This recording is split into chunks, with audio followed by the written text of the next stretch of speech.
This is the 2026 Tennessee Senior Olympics track and field.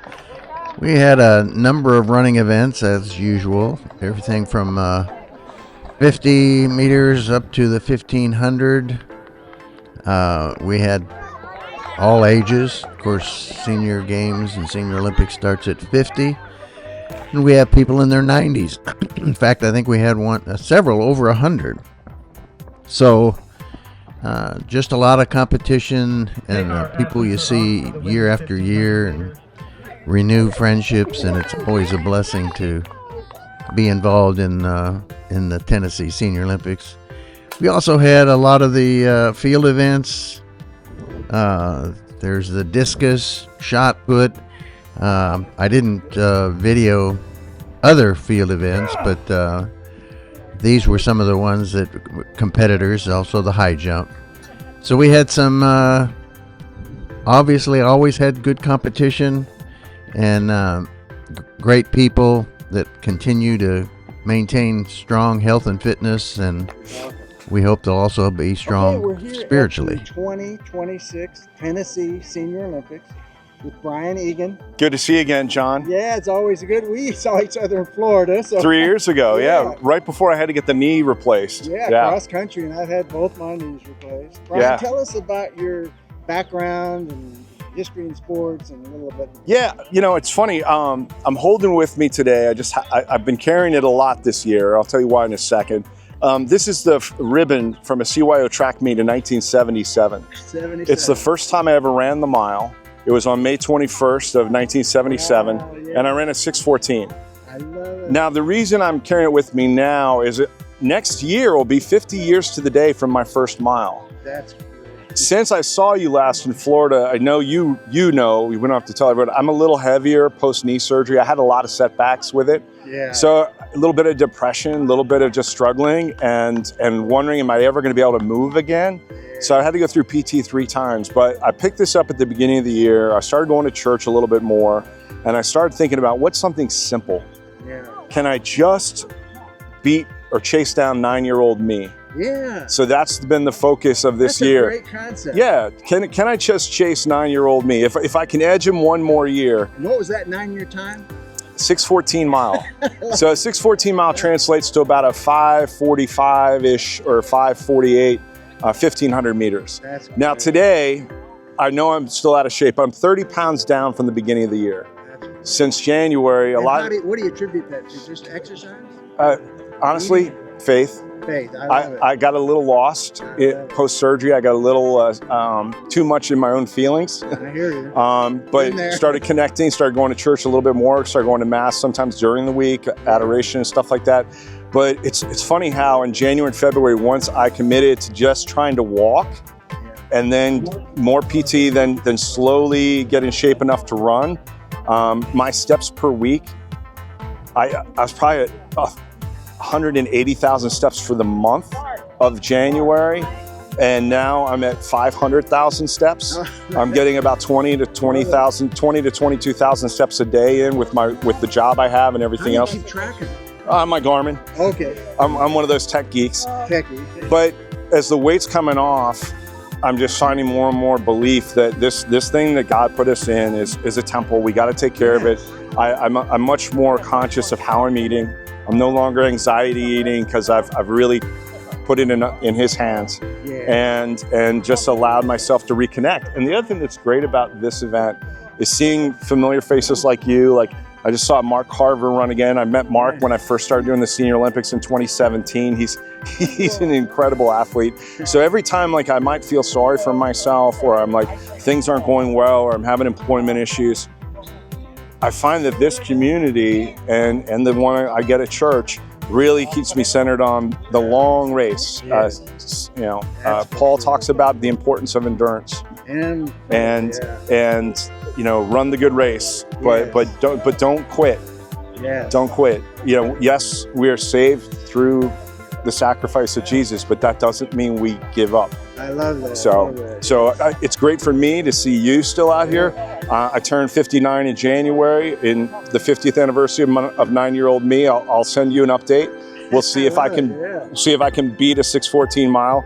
Got another 45 pounds ish to go, but that's okay. But you got the goal. Yeah, and the thing is like the late Scott Adams said that systems are more important than goals. Goals are wishes. If you really decide you want to do something, and he said the key is you have to decide. Yes. Anyone who decides, if you decided that you're going to go to Wendy's, what do you do first? Well, you find out where it is. You get in the car and you drive to Wendy's. If you think, well, I might want to eat lunch today. Am I going to go to Wendy's? Am I going to go to Chick-fil-A? That's not a decision. When we decide whether it's to give our lives to Christ, whether we decide that we're going to chase 9-year-old me or some of these other folks much higher, maybe they're going to go to the National Senior Games. When you decide, you take steps to make it happen. You reverse engineer the end result. And that's what I forgot in a good part of this last year. And I really, when I started reconnecting with church and my community, I rediscovered that this year. And excited to see you again next year and give you the update. Yeah, and Jesus Christ said, in this life you'll have tribulation. Yeah, suffering's a part of it. But be of good cheer. I've overcome the world. So, it's part of this crazy life we live. And in the Old Testament, be strong and of good courage. Yes. That's such an encouragement. We hope others will listen to you and understand, life throws you curveballs and there's disappointments. But when you have Jesus Christ as your Savior, the Holy Spirit enters you, and you can have a certain amount of confidence and peace and contentment through the stuff. And you can also have an appreciation, especially when you look at this and you see the age range. That's the great thing about senior living. It's 50 over. Yeah. But you're how old now? 84. You're 84. I'm 58. You were 26 when I was born? So what I'm saying is there's so much wisdom, even at what people would say I'm in the back half of my life, but there's still so much wisdom to be learned from you. And my daughters are in their 20s now. It's what I love about this and about the community at church is it's just like what the apostles were doing to the early church. They're passing along the wisdom. And we can't just assume the people are going to get it through osmosis. We have to sometimes put our hand on their shoulders when we see people struggling and ask them how they are. And you might find 20 minutes later in the conversation you're talking about Christ. And you're giving them a sense of peace that they didn't know, and then you're showing them, helping them decide what concrete steps to take for not just their situation they're in right there, but hopefully their eternal salvation. I tell you, that is the key to our ministry.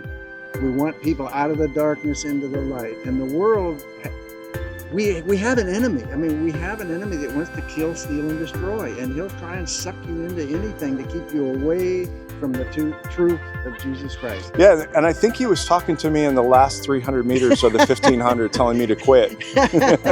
Yeah, he does that. No, but you know what I'm saying. Yeah, I do. Yeah, but you're right. And the thing is sometimes we can pretend that it doesn't exist.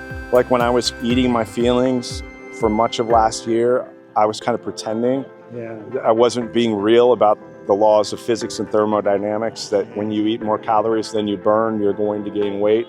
Like that's just part of the reality that God created for us. And I had to really look inside, and I had to ask for help too. Yeah, you do. We all do. Well, I'll tell you, it's about daily. Yeah. Well, God bless. That's a great test. Anything else you'd say to that person out there?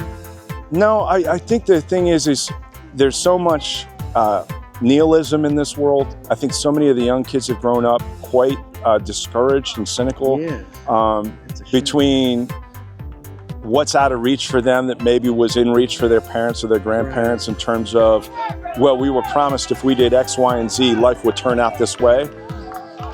If you read the book, lots of generations of the Israelites as well as the early Christian church thought they were getting a certain type of Messiah.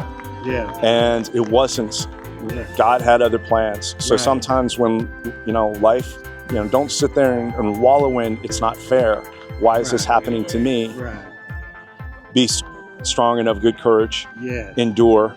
And offer it up when you can. Seek help when you can. And sometimes the best exercise is getting on your knees. Absolutely. I love it. John, great to see you, my friend. Blessings. Thank you. Blessings to you. Yeah, appreciate it. All right.